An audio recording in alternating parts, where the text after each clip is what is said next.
우리는 지난주부터 개혁을 위한 영부림이라고 하는 주제로 말씀을 나누고 있습니다. 우리의 신앙 삶을 좀 새롭게 하기 위해서 우리는 과연 어떻게 해야 하는가 하는 질문 앞에 답을 찾아가고 있는 중입니다.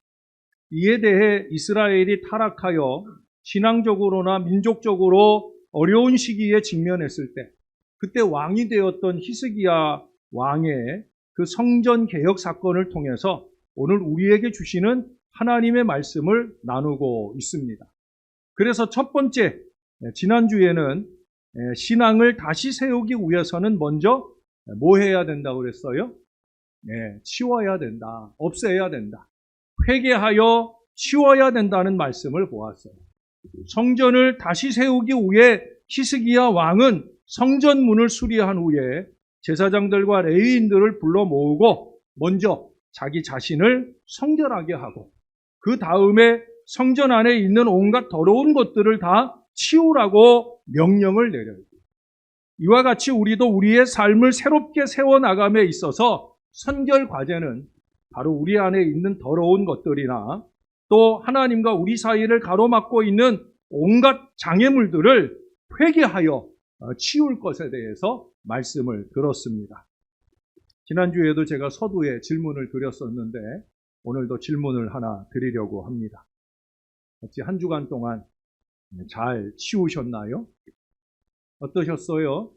그냥 지난주일 말씀은 말씀대로 접어두고 한 주간 무엇 하나 치우지 못한 채로 살고 계신 건 아닌지요? 저도 제가 전한 대로 살기 위해서 지난주일 나눈 말씀을 붙들고 계속 기도했어요.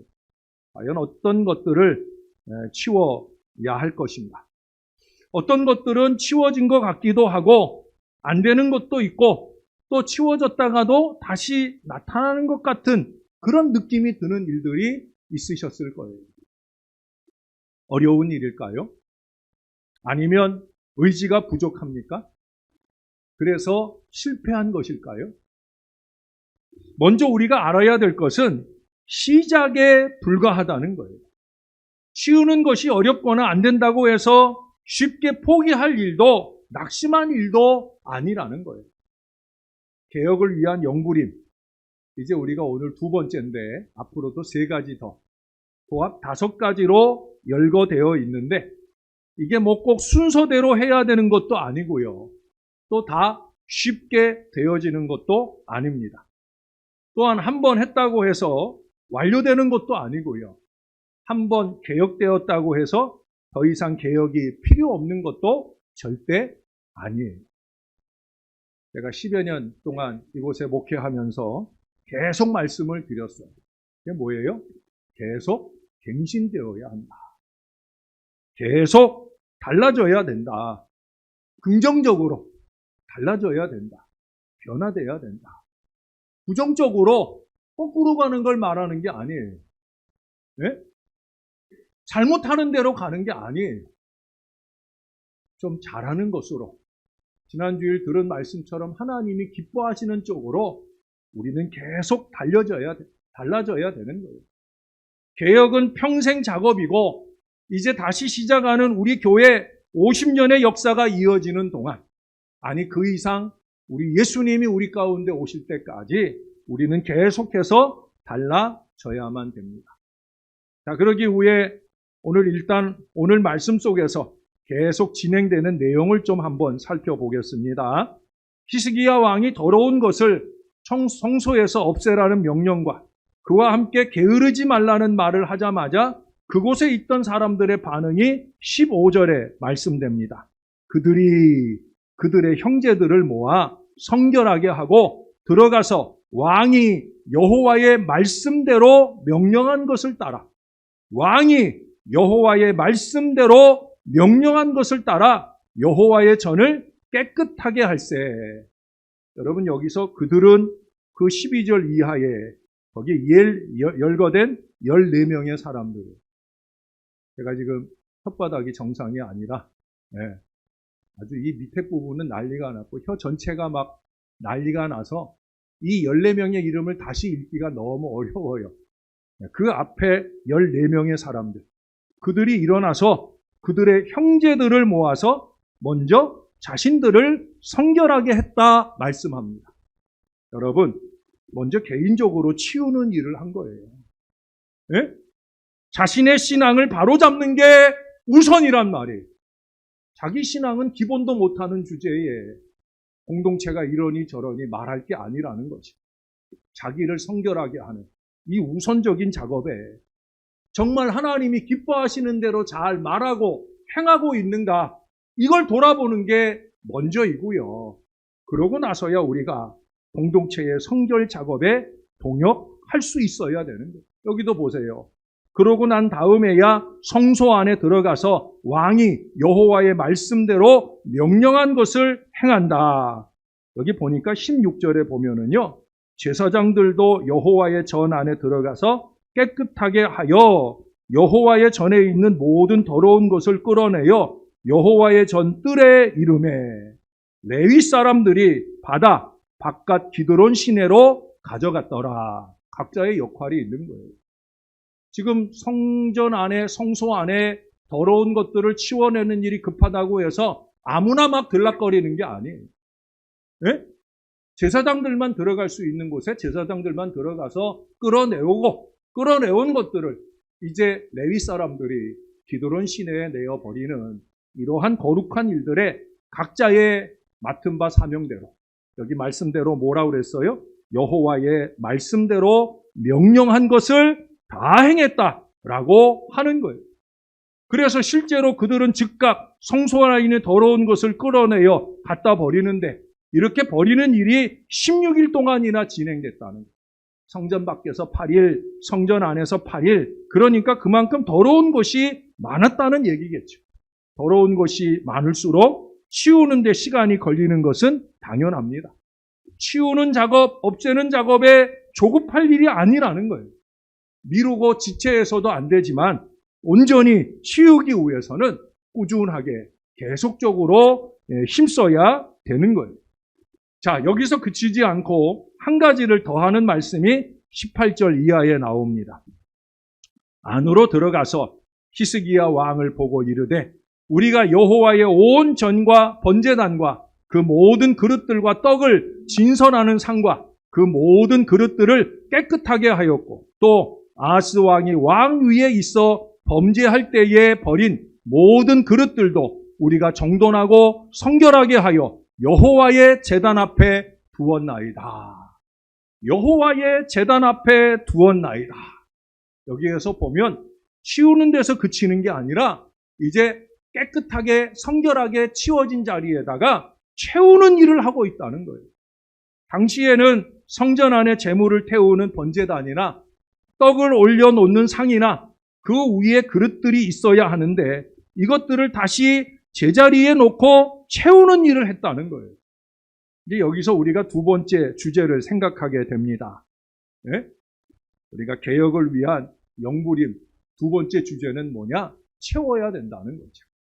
치울 것을 치우고 깨끗하게 비워진 심령이나 깨끗하게 비워진 자리에 채워야 할 것이 있다. 그런 얘기예요. 오늘 이스라엘 사람들이 채운 것은 분명합니다. 당시 그들은 이런 것들이 채워져야 모세의 율법을 따라 하나님께 제사, 예배를 드리며 우리 하나님을 경배할 수 있기 때문에 그런 것들을 다 채워 넣는 거예요. 그래서 더러운 것들은 다 치워버리고 율법을 지키기 위해 또 예배를 회복하기 위한 그런 것들을 채워 넣는 작업을 하고 있더라는 거예요. 자, 여러분, 그렇다면 오늘 주시는 이 말씀에 따라 우리는 과연 무엇을 채워야 하겠습니까? 요즘 나누는 이 말씀을 종교개혁과 관련해서 생각해 보면 종교개혁 당시의 사람들도 자신들에게 뭔가 채워야 할 필요성을 느꼈습니다. 근데 의외로 그 시기 사람들이 채운 것들은 전혀 성경적이지 않은 거죠. 그 시기 사람들은 자신들의 죄를 속하고 구원에 합당한 의를 이루기 위해서 뭘 채웠느냐? 적당한 양의 면죄부 사는 일을 했다는 거예요. 그래서 그 면죄부를 채워야만 벌을 면하고 천국에 갈 수 있다. 그런 생각을 한 거예요. 지금은 그런 필요도 대단치 않게 생각할지 모르지만 그 당시에는 최근에 우리 얼마 전 코로나 시대와 비교해 볼 때 그때는 패스트라고 하는 대단한 전염병이 있었어요. 지금은 방역 절차가 막 대단히 잘 진행되지만 그때는 어디 그렇습니까? 그야말로 날마다 이 패스트에 걸려 죽어져 가는 사람들이 온통 널브러집니다. 기껏 하는 일이 그 병에 걸려 죽고 난 뒤에야 그저 내다가 태워버리는 일이 전부예요.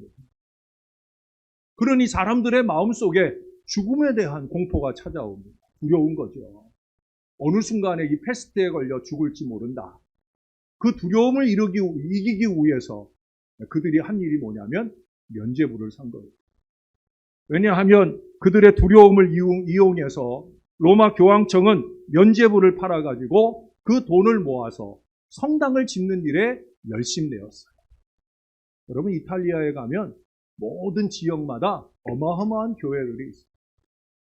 이탈리아뿐 아니에요. 네, 유럽 전 지역에 대부분의 성당들이 어마어마하게 커요. 두오모라고 하는 이런 이름이 많이 명명되어져 있는데 돔이에요, 돔. 이 돔 모양의 성당들을 어디든지 가면 볼 수가 있어요. 정말 휘황찬란해요. 100몇십 년을 걸쳐서 그 성당을 지어내는 일, 그 모든 자금을 두려움에 떨고 있는 그 백성들의 마음을 이용해서 면죄부를 팔아먹었다는 거예요. 그때 사람들은 그렇게 면죄부라도 사야 안심이 되었던 거죠. 왜? 그래야 죄를 속하고 천국에 갈 수 있다니까. 너무나 어리석고 안타까운 일이 아닐 수 없어요. 당시 그들이 생각했던 대로 돈 주고 이 면죄부를 사는 것으로 우리의 의가 채워진다고 하면 여러분 그러면 어떻게 되겠습니까? 아마도 저같이 가난하면 불의함을 면하지 못하게 될 거고요. 부자면 돈으로 그 의를 채우게 될 거예요. 이 말도 안 되는 상황에 반기를 들게 된 개혁가 루터가 성경을 통해 참 진리의 길을 제시하게 되어집니다. 그 중심 말씀이 바로 요즘 새벽에 우리가 상고하고 있는 로마서예요. 그것은 우리의 의가 면죄부를 사고 선을 행하고 공로를 쌓는 데 있는 것이 아니라 오직 구원은 성경에 따라 은혜로 믿음으로 말미암아 주어지는 선물이라고 하는 것을 일깨워 줍니다. 새벽 시간에 로마서 말씀을 상고해 보니까 나오는 표현들이잖아요. 말씀, 은혜, 선물, 믿음. 다르지 않은 얘기예요. 결국 모든 진리는 성경에서 나오는 거예요. 성경에서 모든 진리가 출발되어지는 거예요. 이것이 개혁의 정신입니다. 솔라 스크립투라, 오직 말씀으로.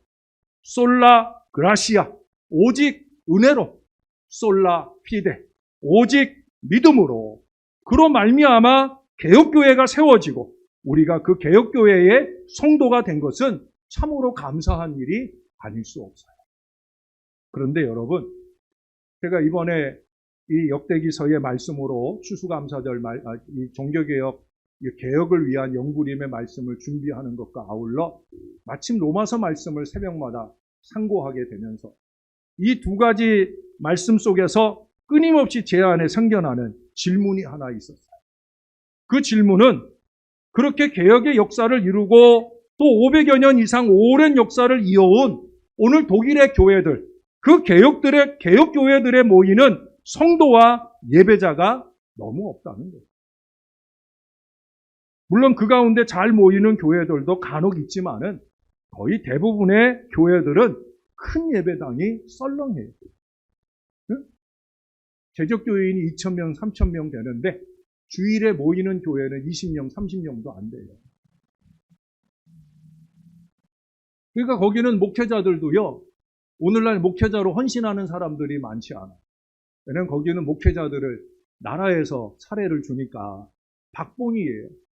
살기 어려우니까 목회자로 헌신하는 사람들이 많지 않아요. 그러니까 교회마다 목회자들이 부족하니까 한 목사를 여러 교회를 맡겨요. 그 주일날 목사들이 얼마나 바쁘고 피곤한지 몰라요.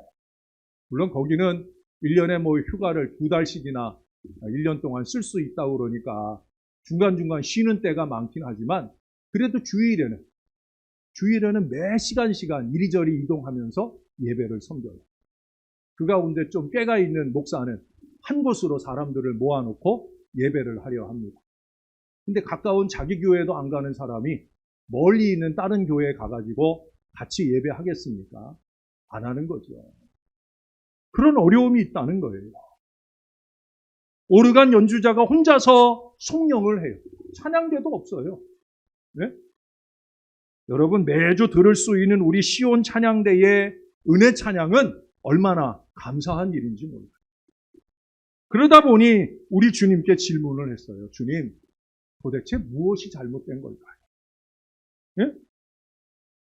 저의 이 반복된 질문에 짜증내지 아니하시는 우리 주님께서 명확하게 가르쳐 주셨어요.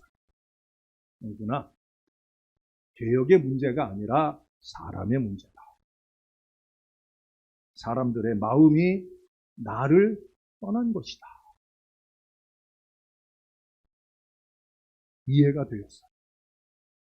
계몽주의에 의해 이성이 발달하면서 진화론이 대두되면서 두 번에 걸친 큰 전쟁을 주도하여 치르면서 그리고 유례 없는 풍요의 사회를 경험하면서 이제 사람들은 창조주 하나님 없이도 우리의 구원을 완성해 주시는 예수 그리스도 없이도 잘 살 수 있다고 생각하는 어리석은 시대가 되었다는 거예요.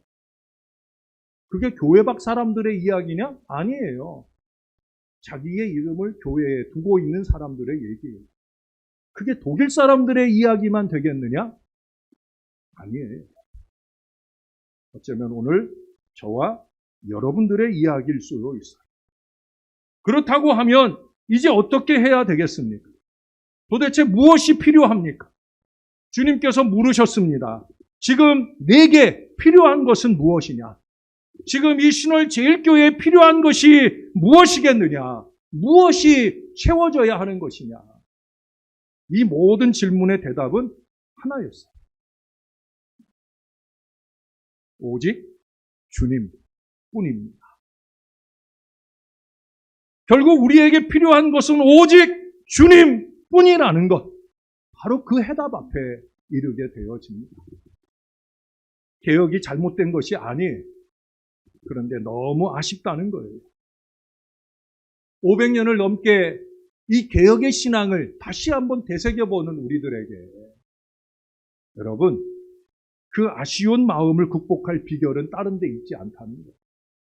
오직 성경으로라는 이 구호 아래 성경 공부는 참 많이 하지만 여러분, 독일 사람들 공부하는 거 되게 좋아해요.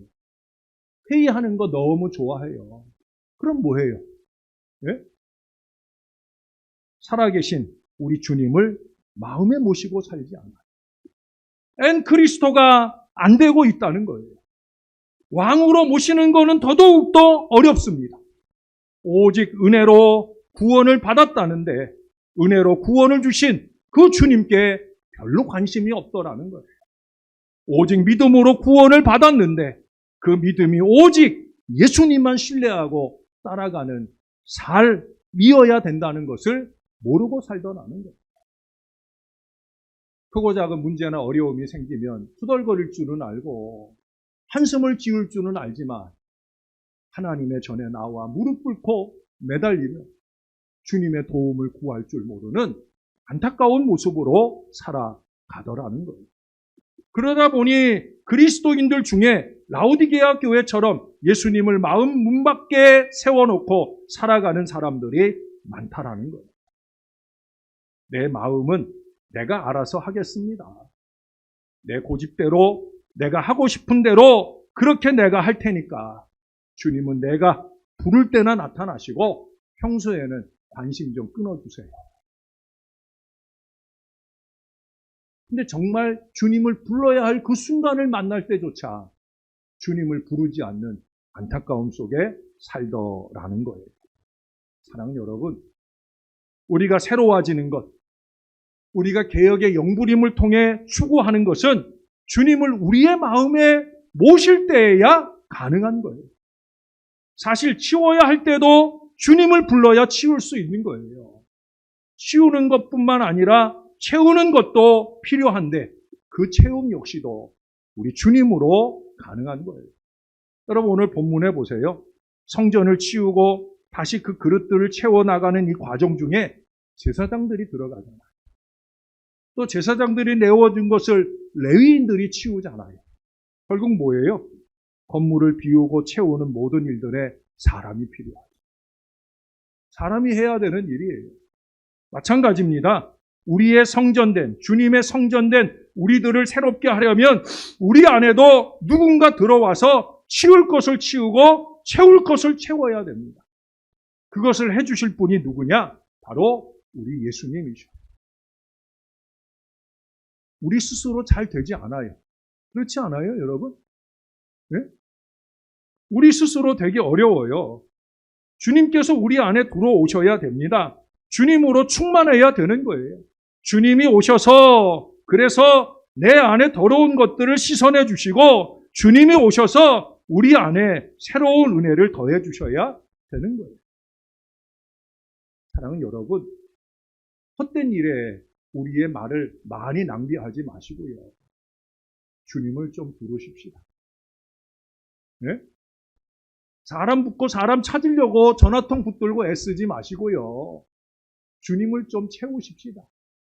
주님 내 안에 오소서. 손 내밀어 좀 주님을 붙들고 주님을 만지십시다. 그래서 그 주님이 우리 안에 거하실 때 우리의 모든 것들이 치워지고 주님의 성령으로 충만해지는 은혜가 임하게 될 줄로 믿습니다. 그때 우리는 새로운 삶을 사는 그리스도인이 되는 겁니다. 제가 여러분 앞에도 이 찬양을 불렀었는지 모르겠어요. 요즘 우리 충만이라는 찬양을 통해 은혜 많이 받잖아요. 제가 노래 못하는 건 여러분 잘 아시니까 혹시 여러분 아시는 분들은 따라서 같이 해보시면 좋을 것 같아요. 무명이어도 공허하지 않은 것은 예수 안에 난 만족함이라. 가난하여도 부족하지 않은 것은 예수 안에 오직 나는 부요함이라. 난 예수로 충만하네. 난 예수로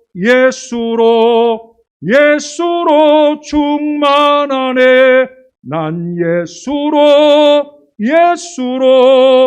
예수로 충만하네. 영원한 왕 내 안에 살아 계시네. 난 예수로 충만하네. 난 예수로 충만하네. 난 예수로 충만하네. 영원한 왕 내 안에 살아 계시네. 충만하십니까? 정말입니까? 정말 예수로 충만하게 사는 게 맞아요? 무명이어도 가난하여도 그것이 전혀 나를 억어하는 슬픔이나 두려움이 되지 않는 그 예수로 충만한 그 신앙의 삶을 정말 제대로 잘 살고 있느냐는, 내 안에 예수가 충만하고 예수가 내 중심에 계셔서 내가 말하는 것이, 내가 행동하는 것이 예수를 풍겨내며 그 예수를 말하며 그 예수를 실천해내는 그 거룩함이 있느냐. 그래서 내가 말하고 행동하는 것으로 통해 다른 사람들이 행복해지고 그 마음에 잃었던 예수를 회복하는 이 놀라운 은혜가 과연 아름답게 나타나고 있는데 저와 여러분이 잘 쓰임받고 있느냐는 거예요. 예수로 예수로 충만하다 하는 찬양을 소리 높여 부를 줄 알아도 그 예수로 충만한 말과 행동이 묻어나지 않는다고 하면 우리는 더 치워야 할 것이고요. 더 채워야 합니다.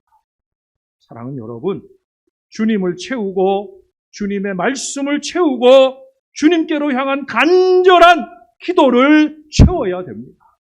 간절한 만큼 채워지는 거예요. 어제 토요일 밤이지만 저도 대한민국 사람이라 늦은 시간까지 축구를 좀 봤어요.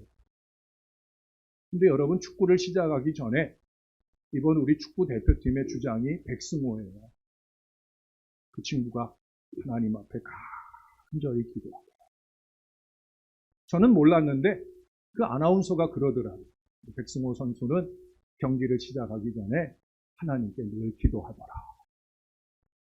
특별히 그 어제의 기도는 더 간절하게 보여지더라고요. 왜? 앞서서 그가 주장 역할을 열심히 하다 보니까 사람이니까 실수해서 그만 그가 실수하는 바람에 우리가 골을 먹기도 하고 어려운 순간을 만나기도 하는 순간이 있었어요. 그러니 이 아이가 얼마나 간절하겠어요.